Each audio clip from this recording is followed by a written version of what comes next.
Bref, on était en vacances avec tous mes potes, gros kiff, sauf un truc.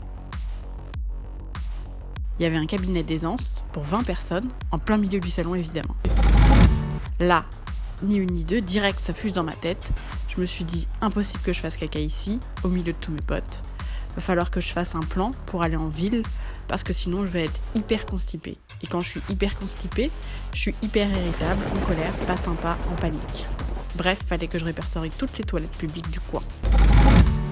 3 jours plus tard, j'y suis, irritable, en colère, pas sympa, en panique, parce que je suis toujours pas allée aux toilettes. En plus, je vous raconte pas comment j'ai mal au ventre. Alors là, j'ai saisi la première occasion où tout le monde sortait. J'ai dit « Je viens pas. » Ils m'ont demandé tous ensemble « Bah pourquoi ?» J'ai répondu « J'ai des mails à envoyer. » Ils m'ont pas cru. Ils m'ont regardé.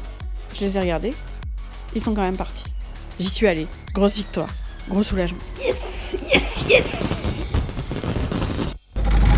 Plus tard, un peu éméché, je raconte tout ça à Michel, que je connais pas vraiment, qui est venue avec ma pote Manu. Manu, c'est elle. C'est la meuf sympa qui dit toujours « Ah ouais, d'accord !» Comme si elle comprenait tout, mais pas très vite. Bref, quand j'explique à Michel, je comprends vite qu'en fait, c'est pas la première fois qu'on lui parle de caca et qu'il est gastro-entérologue. Alors là, ni une ni deux, je lui pose la question. Et là, Michel, il se lance dans une explication hyper sérieuse. Moi, je suis hyper concentrée, je veux rien louper. La défécation, comment ça marche ? La défécation, le mécanisme permettant d'évacuer les selles, est un phénomène complexe, non encore totalement élucidé. La défécation physiologique nécessite la coordination de plusieurs acteurs. En résumé, quels sont ces acteurs ? Le premier, le rectum, partie terminale de l'intestin, joue un rôle de réservoir. C'est l'organe capacitif. Il se distend au fur et à mesure qu'il se remplit.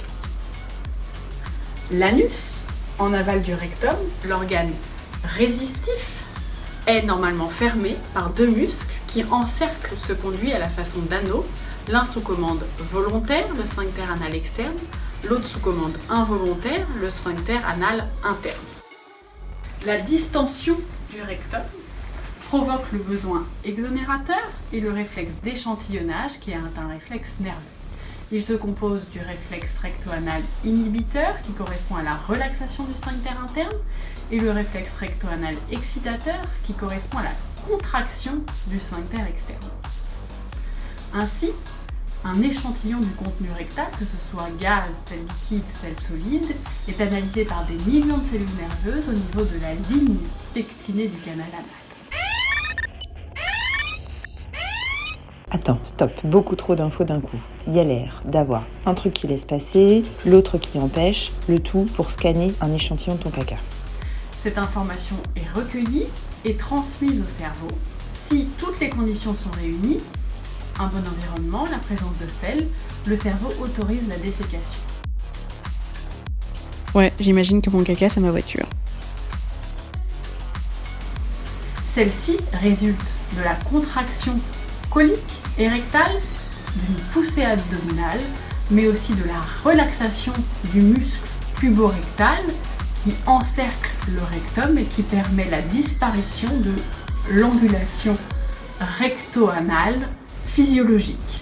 Et bien sûr, elle nécessite la relaxation des sphincters de l'anus, le sphincter anal interne et externe. La coordination de ces 2 derniers éléments est essentielle. Bon, j'ai compris les grandes lignes. Michel est hyper sympa, mais quand même, j'espère plus jamais le revoir. Bref, j'ai quand même compris comment on faisait caca.